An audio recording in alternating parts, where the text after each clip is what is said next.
कुरान करीम में इरशाद फरमाता, तवज्जो रखें आप, कुल हल यस्तविल लज़ीना यअलमून वल्लज़ीना ला यअलमून। महबूब फरमा दीजिए पढ़े लिखे और बेपढ़े बराबर नहीं, पढ़े लिखों में बेपढ़ों में फर्क है। आप अपने माथे की निगाहों से देख रहे हैं, हाफिज साहब के सर पर दस्तार रखी गई और ये बड़ा हसीन मौका होता है। और इस वक्त दुआ किया करो, अल्लाह पाक हमारे घर में भी कोई ऐसा फूल खिलाए। बोल दो, पढ़े लिखे और बेपढ़े बराबर नहीं, फर्क है। पढ़े लिखों में बेपढ़ों में फर्क है। और कुरान की सबसे पहली आयत जो वही के तौर पर नाज़िल हुई, इक़रा, कुरान कहता पढ़िए पढ़िए पढ़िए। यानी सबसे पहले नमाज का हुक्म नहीं, रोजे का हुक्म नहीं, हज का हुक्म नहीं, ज़कात का हुक्म नहीं, किसी फर्ज का नहीं, किसी वाजिब का नहीं, इक़रा पढ़िए। कुरान कह रहा है, आपको झंझोड़ रहा है, इक़रा पढ़िए पढ़िए पढ़िए। अब बताएं आप, जिस मजहब ने हमें पढ़ने पर इतनी तंबीह की हो कि अल्लाह के रसूल सल्लल्लाहु अलैहि वसल्लम ने इरशाद फरमाया कि पैदा होने से मरने तक पढ़ो। तुम्हें कितनी भी दूर जाना पड़े, इल्म दीन हासिल करो, कुछ ना कुछ तो अहमियत होगी। वैसे तो आज दुनिया कह रही है आलिम मत बनो, आलिम मत बनो, आलिम मत बनो। जर्मनी, जापान उलमा के पीछे, मुदर्रिसीन के पीछे, मदरसों के पीछे। वो जानते हैं जब तक ये मदरसे कायम हैं, जब तक ये उलमा है, दीन पर आंच नहीं आई। बोल दो, क्योंकि जब जब इनकलाब पैदा किया है, किसी भी हिस्ट्री को पढ़ लीजिए, एक आलिम दीन ने इनकलाब पैदा किया है। तो सिर्फ हाफिज जी, कारी साहब, आलिम साहब, मदरसे की जरूरत नहीं, मस्जिद की जरूरत नहीं, बच्चा पैदा हो तो कान में आधार पढ़ने की जरूरत नहीं, नमाज जनाजा की जरूरत नहीं, जुमेरात की फातिहा की जरूरत नहीं, शब बरात के हलवे की फातिहा की जरूरत नहीं। आलिम तुम्हारी जरूरत, आलिम मेरी जरूरत, आलिम इंसानियत की जरूरत, आलिम समाज की जरूरत, आलिम खित्ते खित्ते की जरूरत है। थोड़े एनर्जी लाइए, आप बोल दीजिए जरा सुभान अल्लाह। कुरान कहता है इक़रा पढ़िए पढ़िए पढ़िए। और आप किधर जा रहे हैं? आप अपने बच्चों के हाथों में कलम नहीं देते, तालीम उनको नहीं सिखाते। आपको गड्डी से प्यार, पैसे से प्यार,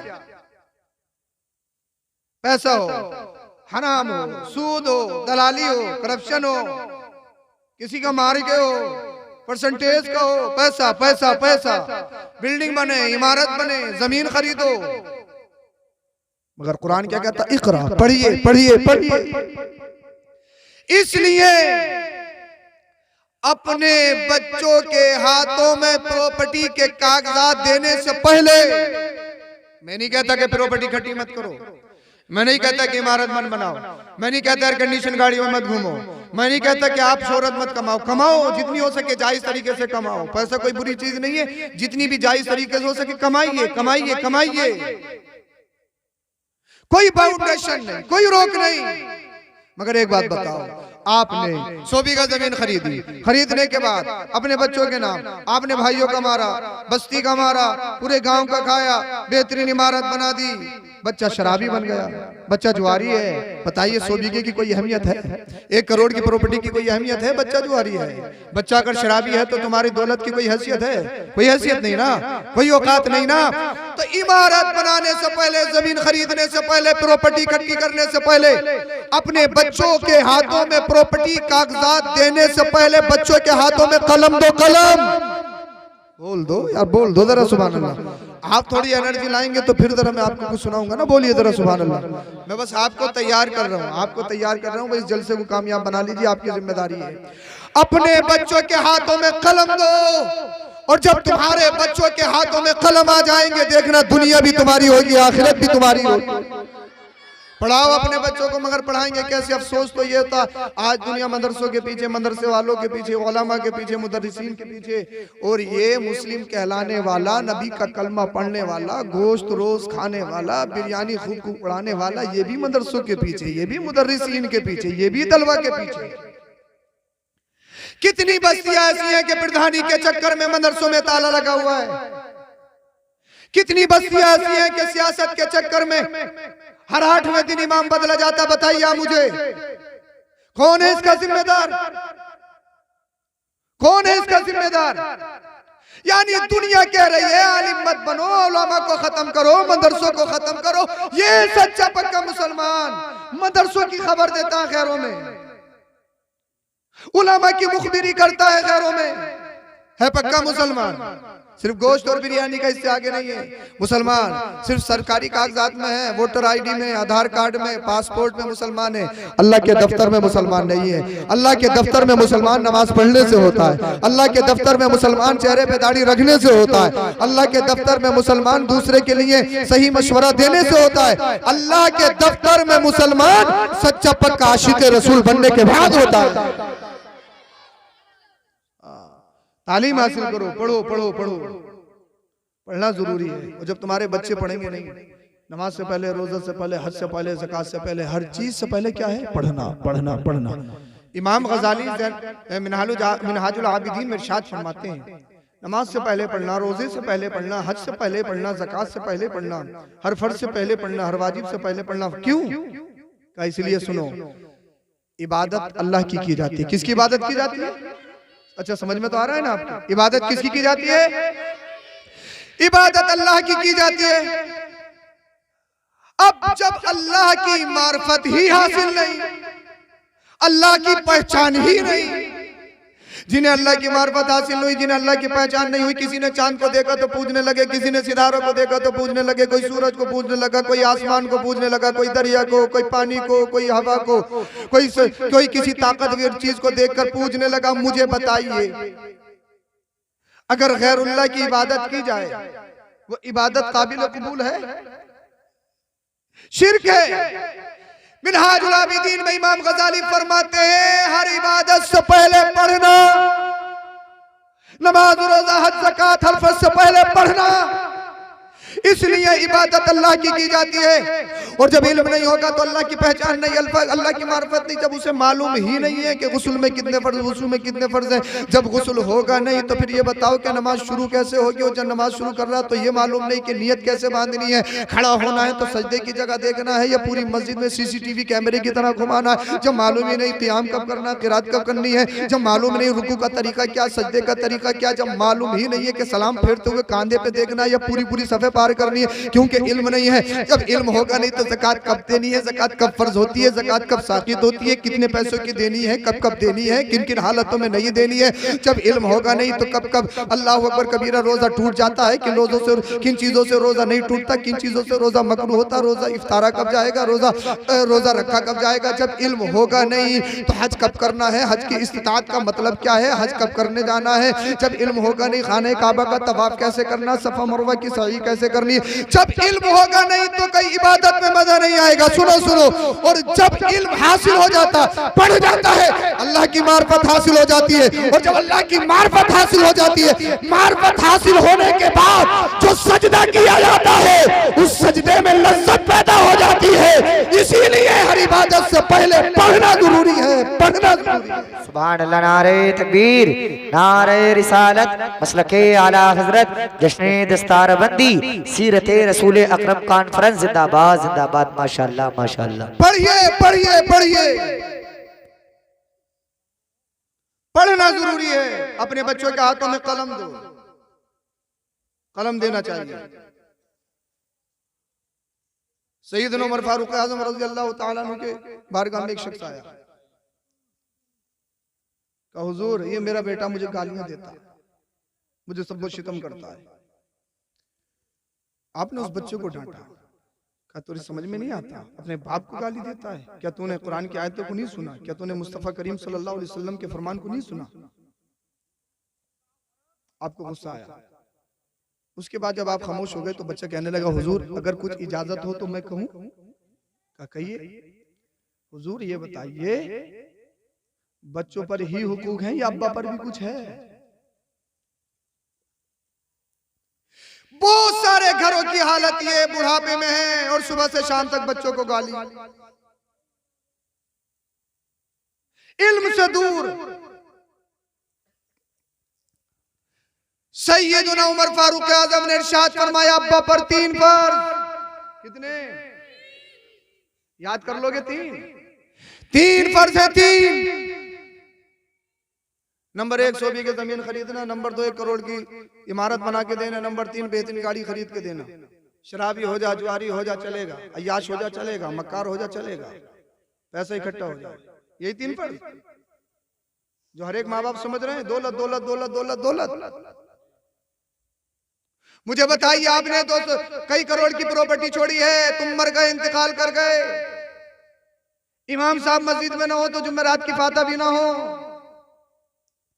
शब बारात का हलवा ऐसी रखा हुआ रह जाए, अगर इमाम साहब ना हो, हाफिज कारी ना हो, तो ये है पक्के मुसलमान। वो मुसलमान की चीज का मुसलमान मुझे बताइए जो अपने बाप की नमाज जनाजा ना पढ़ा सके, जुमेरात में फाता ना कर सके, मुबारक अय्याम में अपने माँ बाप के लिए साले सवाब ना कर सके, वो बाप किस चीज का मुसलमान है जो अपनी बेटी का निकाह ना पढ़ा सके और ईंट से ईंट बजा देंगे। इमाम साहब अगर 2 मिनट जुमे में ज्यादा कर दे तो इमाम साहब को घूरे, कभी घंटा देखे, कभी इमाम साहब का चेहरा देखे कि इन्होंने पूरे मेरी प्रॉपर्टी मार रखी है। हम हैं बहुत कुछ,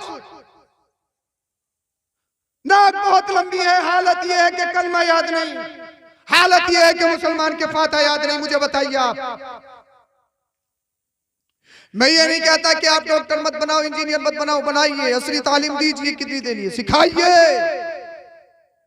आपका जनाजा पड़ा हो, आपकी माँ का जनाजा पड़ा हो, आपका जनाजा पड़ा हो और आपका बच्चा एक तरफ हाथ बांधे खड़े हो, हम कहें कि भाई नमाज पढ़ ले, हजरत याद नहीं है, याद यानी बाप का जनाजा पड़ा जिसने 24-24 घंटा फैक्ट्री में काम किया, जिसने खेतों में फावड़ा चलाया है, अल्लाह अल्लाह, अपने खून का पसीना, अल्लाह अकबर कबीरा, अपने रातों दिन खून अपना पसीना बहा के इसने अपनी औलाद के लिए दौलत छोड़ी, और आज बच्चा इस हालत में है कि नमाज जनाजा नहीं पढ़ सकता। पढ़ाना तो बहुत दूर की बात है। मुझे बताइए, अल्लाह अल्लाह, ऐसी औलाद जो मरने के बाद तुम्हारी प्रॉपर्टी पे कब्जा कर रही है, तुम्हारे लिए 2-3 अल्फाज दुआए मगफिरत के नहीं कर सकती। अल्लाह अल्लाह, कुरान खानी पढ़ने के लिए बच्चों को बुलाया जाएगा, जब तक कुरान की एक आयत भी नहीं पढ़ी जाएगी, क्योंकि घर में कोई पढ़ने वाला नहीं है। मुझे बताइए, आप सैयद साहब से, पीर साहब से, इमाम साहब से, किसी से भी नमाज जनाजा पढ़ाए, नमाज जनाजा दुआ है, मगर दिल पे हाथ रख के एक बात तो बताओ, मोमिनपुर करेड़ा के जिंदा दिल मुसलमानों, जरा दिल पे हाथ रख के एक बात तो बताओ,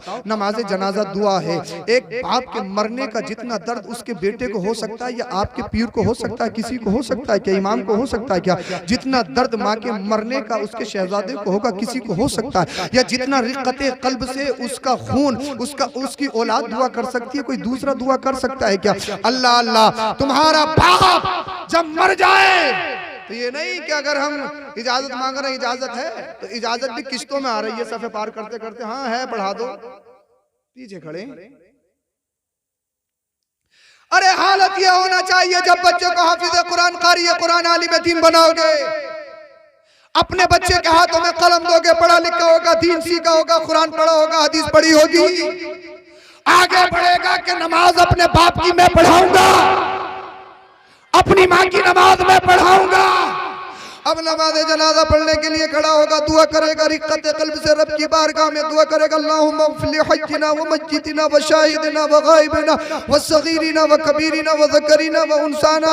अल्लाह अल्लाह दुआएं करेगा। मुझे बताओ, जब बच्चा रो रो कर गिड़गिड़ा कर अपनी माँ के लिए, अपने बाप के लिए दुआ करे, रब की रहमत को जोश आएगा। ए जहन्नम के फरिश्तों दूर हट जाओ, जहन्नम के फरिश्ते अर्ज करेंगे, मौला ये गुनाहगार है, सियाकार है, बदकार है, खताकार है, जहन्नम का मुस्तहिक है। रब की रहमत को जोश आएगा, हाँ हाँ जहन्नम का मुस्तहिक है, जन्नत के फरिश्तों आगोश में ले लो, तुम देख नहीं रहे हो, इसका बच्चा हाफिज कुरान, कारी कुरान, आलिम दीन है, इसने अपने बच्चे को दुनिया में रहने के बाद अल्लाह का नाम सिखाया, रसूलुल्लाह का नाम सिखाया, कुरान सिखाया, हदीस सिखाई। ए फरिश्तों गवाह हो जाओ, देखो तो सही, इसका बच्चा कभी मुझे रहीम कह रहा है, कभी करीम कह रहा है, कभी सत्तार कह रहा है, कभी गफ्फार कह रहा है, कभी सूरह मुल्क पढ़ता है, कभी सूरह यासीन पढ़ता है, कभी सूरह रहमान पढ़ता है, कभी अलहम्दु शरीफ पढ़ता है, कभी सूरतुल इखलास पढ़ता है। ए फरिश्तों गवाह हो जाओ, मैंने इसके बच्चे के सदक़े इसके गुनाहों को माफ कर दिया है और जहन्नम से बचा के जन्नत का हकदार बना दिया है। तकबीर, नारे रिसालत, मसलके आला हजरत, फैजाने आला हजरत, जिंदाबाद जिंदाबाद, माशाअल्लाह माशाअल्लाह। पढ़ो पढ़ो पढ़ो, इनकलाब लाओ, जमाने में इनकलाब। और अगर पढ़ाओगे नहीं ना, यूनिवर्सिटी भेजने से पहले भी पढ़ाओ, बच्चों को कुरान जरूर पढ़ाओ, वरना ऐसा है पढ़ अलीगढ़ में रहे और 1-2 साल पढ़ के बहस इमाम से कर रहे, आते ही अकीदे का सौदा कराया। सब कुछ डॉक्टर, इंजीनियर, वकील बनाने से पहले अपने बच्चों को कुरान की सही तालीम सिखाओ। एक बात मुझे बताओ, बड़ी यूनिवर्सिटी में पढ़ा, ईमान और अकीदे का सौदा कराया, अबे उससे बेहतर तो जाहिल है। ऐसे पढ़ने से न पढ़ना बेहतर है जिसमें ईमान और अकीदे का सौदा करना पड़े। ईमान और अकीदे से बढ़कर कोई चीज नहीं। इसीलिए अपनी बस्ती के मकतब मदारिस पर ध्यान दो, खास तवज्जो दो। टांगे मत खींचो, अगर काम कर रहा है कोई इमाम या कोई मुदर्रिस सही पढ़ा रहे हैं तो टांग मत खींचो। सस्ते से सस्ता लाने की कोशिश मत करो, अच्छे से अच्छा लाने की कोशिश करो। बोल दो यार, बोल दो सुभान अल्लाह। क्या तबीयत के खिलाफ बात हो रही है क्या? आपने इतना सुन लिया, इतनी ये भी मेहरबानी है, वरना हालात लग नहीं रहे थे, ऐसा लग रहा था कि हम ही रह जाएंगे।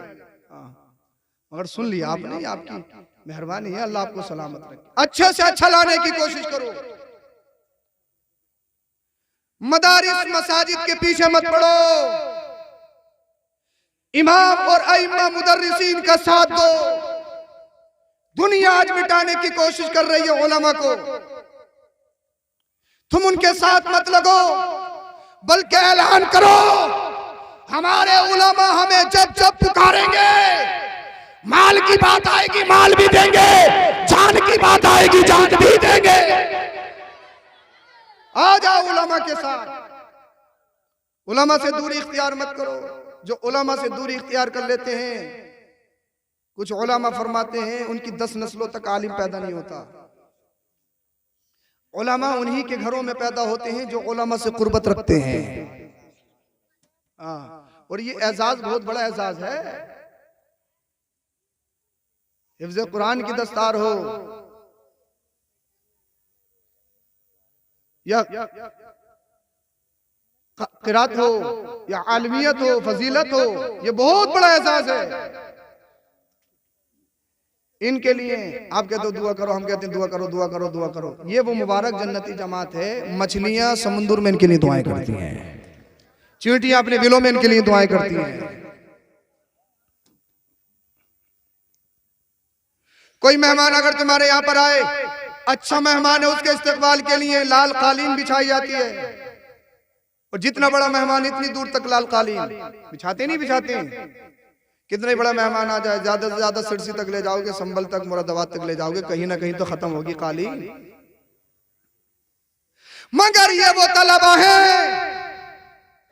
इंडिया से लेकर पूरी दुनिया के किसी भी खित्ते पर इल्म दीन हासिल करने चाहे, इल्म दीन हासिल करने जाते हैं, अल्लाह की रहमत के फरिश्तों के पर इनके कदमों के नीचे होते हैं।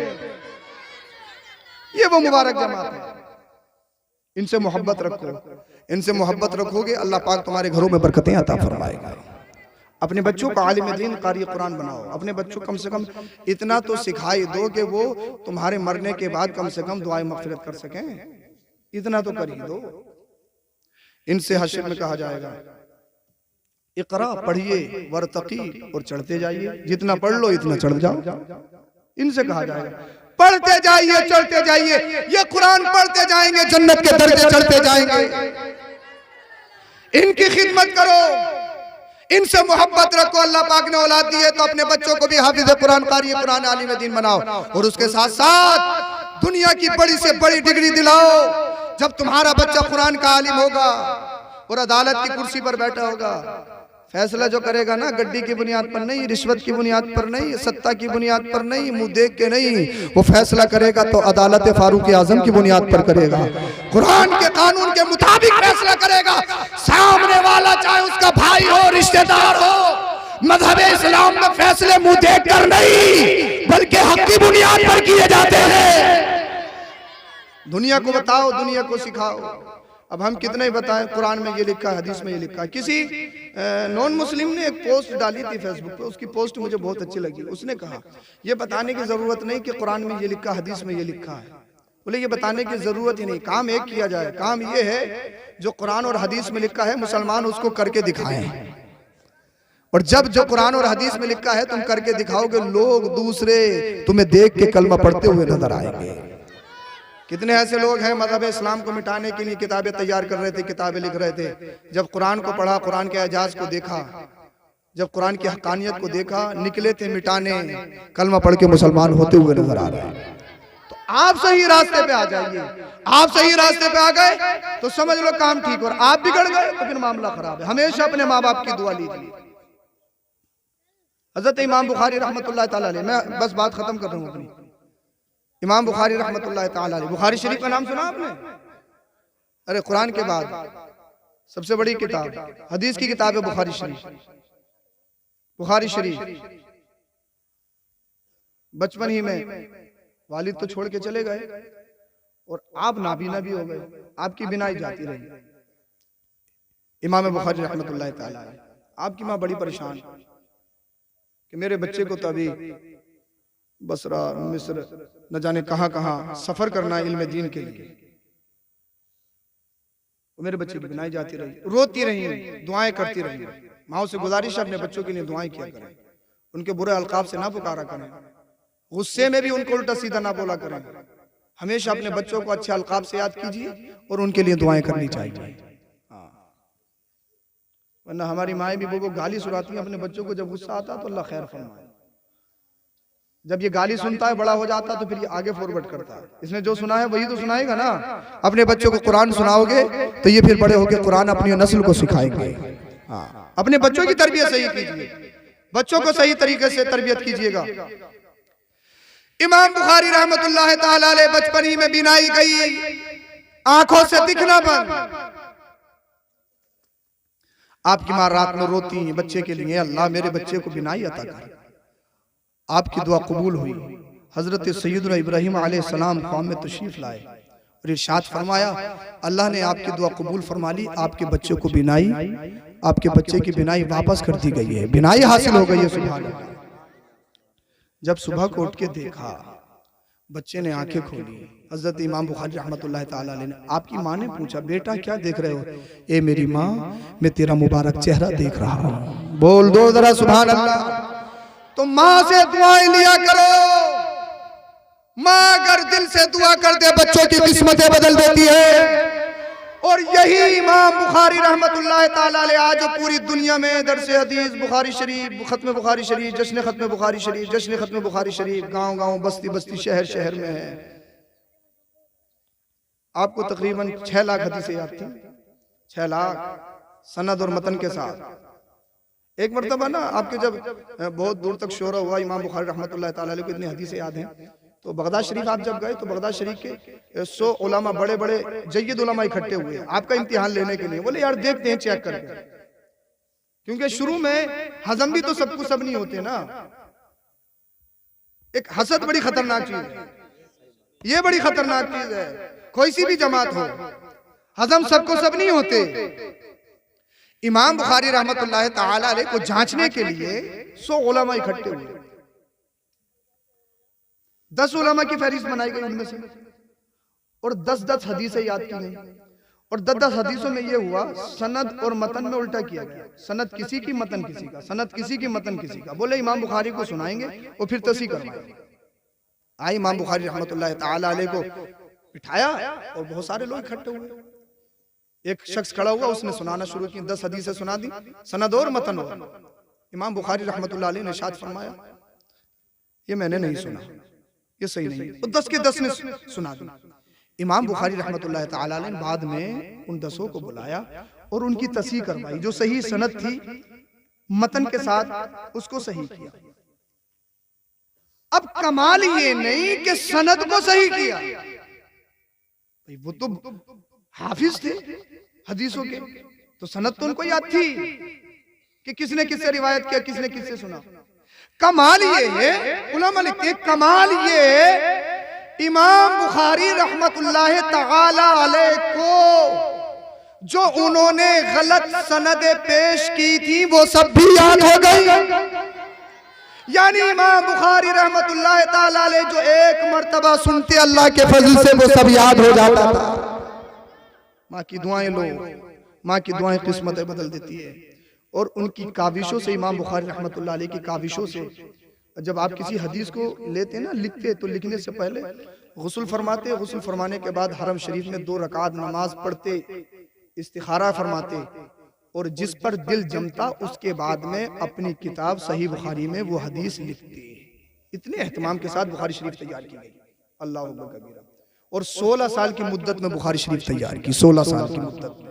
अब मुझे बताइए आप, इतना अजीम काम, ये उनकी मेहनत और काविशों का नतीजा और वालिदैन की सही तरबियत का नतीजा कि आज हर जगह बुखारी शरीफ की हदीसें नजर आ रही हैं।